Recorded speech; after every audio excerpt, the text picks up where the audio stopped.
Bon, bonsoir. Je suis très heureux de pouvoir communiquer avec vous, avec l'ensemble des enfants de Dieu, des chrétiens et des hommes et des femmes qui sont à l'écoute. Je vais essayer de méditer avec vous un passage. Sur mon cœur, j'ai cette pensée que nous devons, nous qui sommes les enfants de Dieu, communiquer de l'espérance dans ce monde qui est aujourd'hui dépourvu de beaucoup d'espérance, beaucoup de possibilités, qui n'ont pas d'ambition, qui n'ont plus d'ambition et qui voient des situations complètement catastrophiques. Donc nous qui sommes les enfants de Dieu, qui avons la foi, nous avons le moyen de transférer, de donner et de créer de l'espérance, n'est-ce pas? De faire comprendre que en fait, nous sommes des passagers et que notre passage doit être vraiment conduit par le Seigneur, par l'Éternel, par le Dieu Tout-Puissant, à travers notre foi, qui est franchement pour nous, des possibilités énormes pour nous et pour le monde que nous rencontrons, puisque la Bible nous dit que nous sommes la lumière du monde.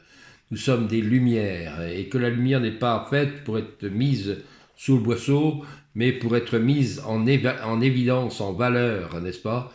Et c'est sur le passage de 1 Chronique 29-15 que je vous invite à prendre la première lecture.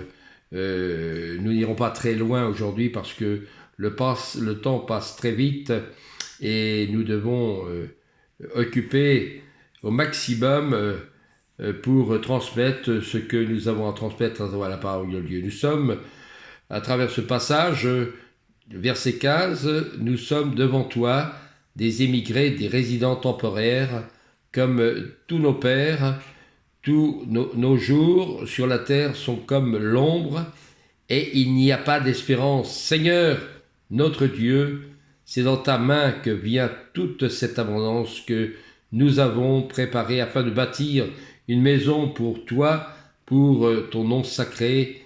Tout appartient. Et je crois que c'est important de reconnaître aujourd'hui que tout lui appartient. Toute décision, tout moyen, toute possibilité sont entre ses mains et nous sommes les dépositaires justement de cette information.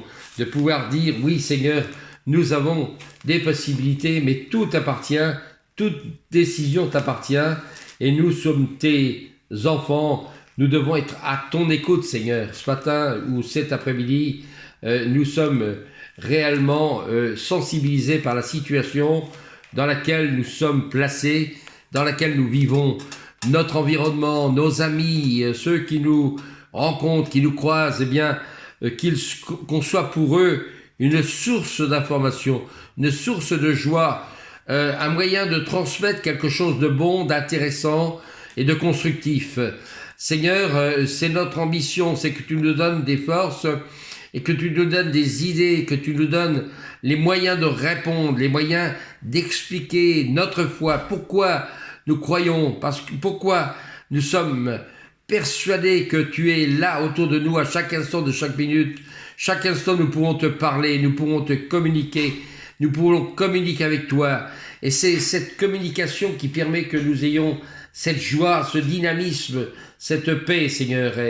Et nous croyons que tous les jours de notre vie, tu nous accompagnes et tu nous donnes le moyen de le faire.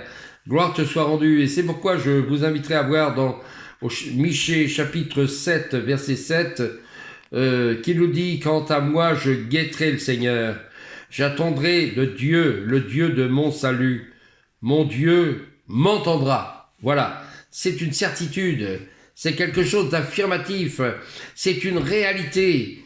Et si nous pouvons donner à ce peuple, à nos amis, à ceux qui nous environnent, cette certification, leur disant oui, à travers la foi, à travers la prière, à travers la communication, à travers cet engagement que nous avons vis-à-vis de lui, parce que nous lui avons dit, Seigneur, viens dans nos cœurs.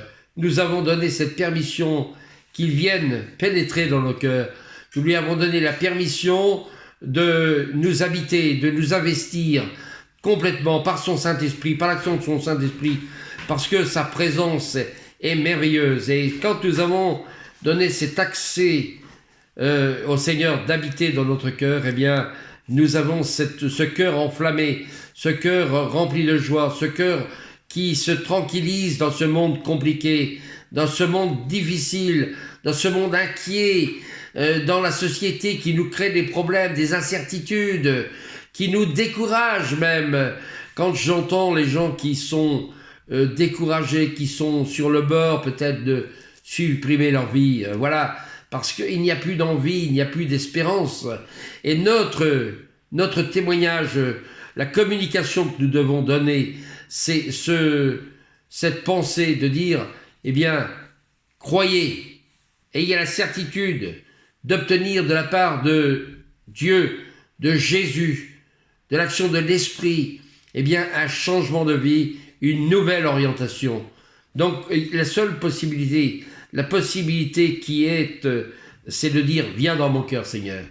Voilà, c'est le conseil que je puis vous donner cet après-midi, à travers la communication que j'ai avec vous, et vous, frères et sœurs, c'est de vous encourager, vous qui êtes engagés déjà, vous qui avez ouvert votre cœur, vous qui avez dit oui, je suis d'accord et j'adhère.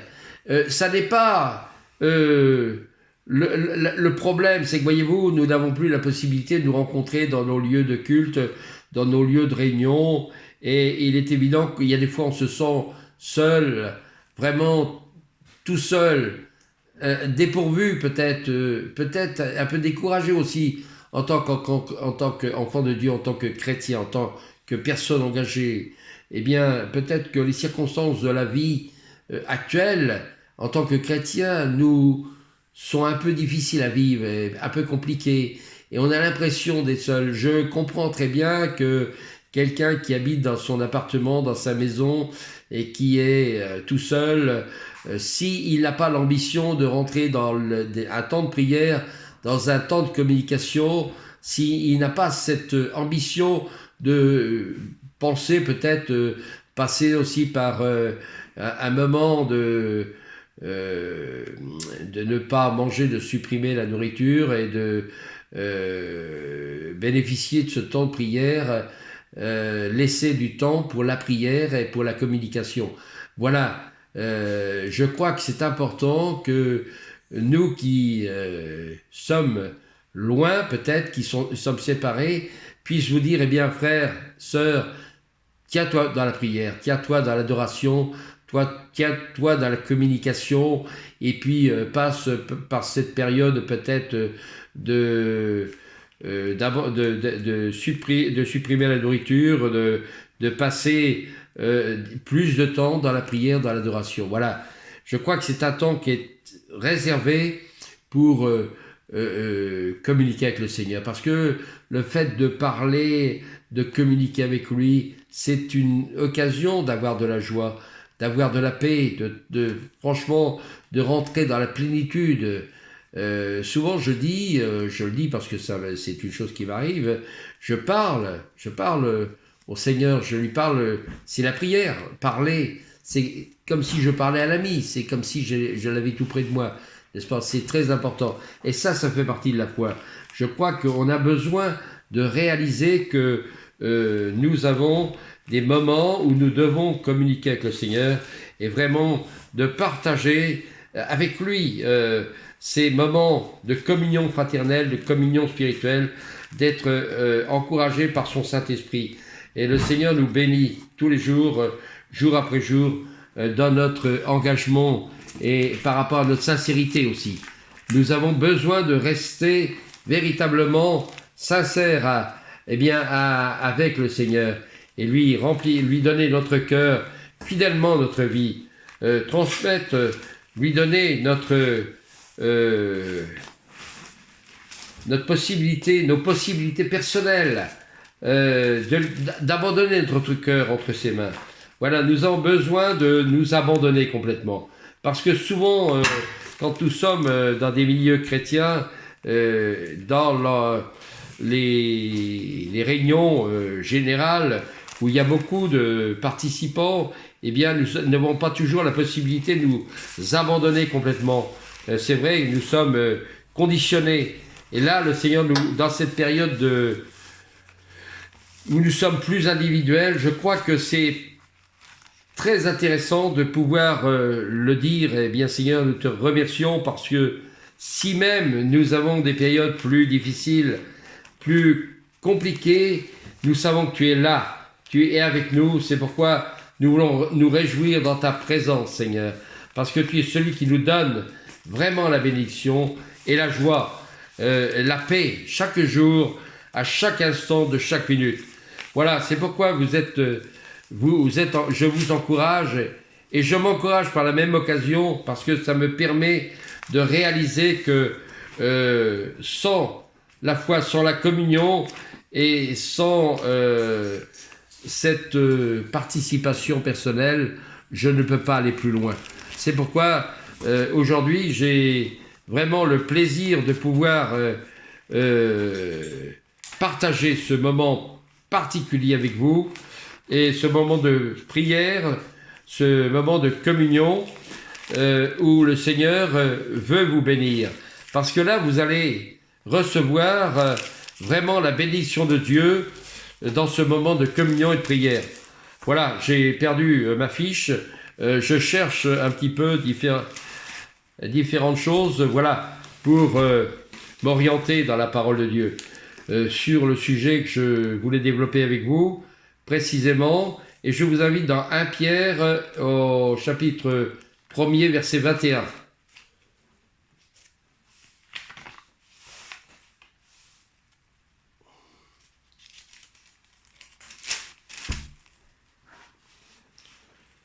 C'est souvent, il nous arrive des petits incidents comme ça, de perdre nos fiches, mais voilà.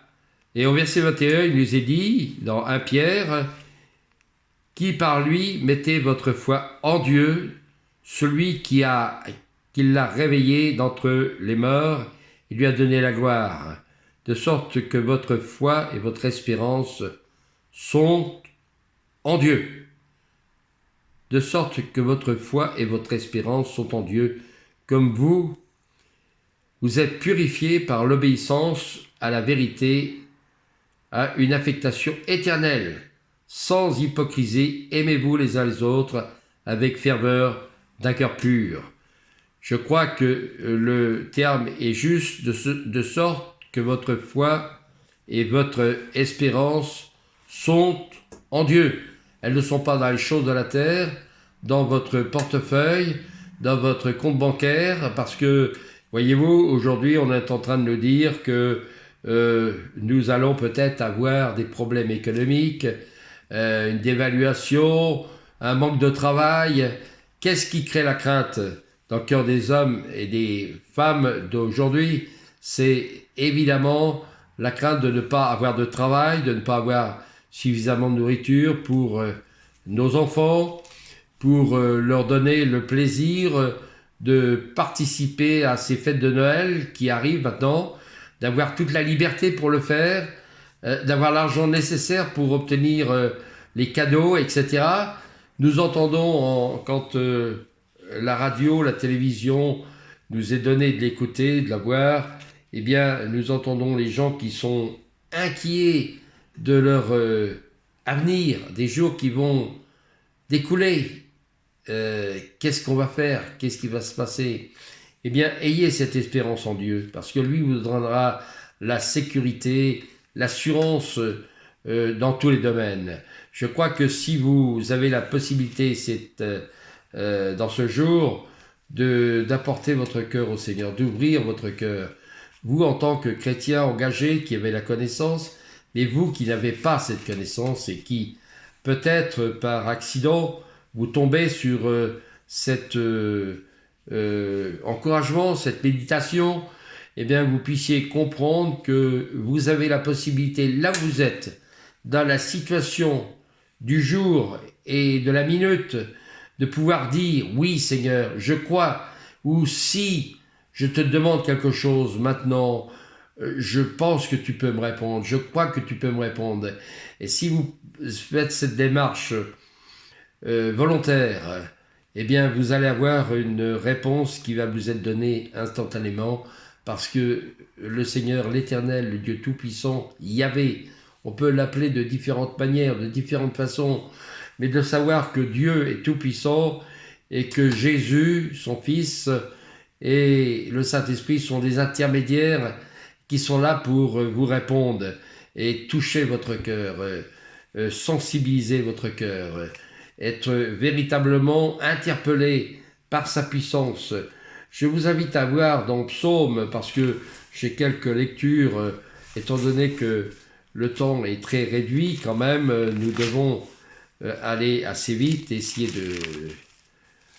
de faire les choses dans l'ordre, chose que j'ai eu du mal à faire jusqu'à maintenant, mais c'est au verset 25, au chapitre 25 et au verset 3. C'est pas tout à fait pareil, chapitre 25, verset 3.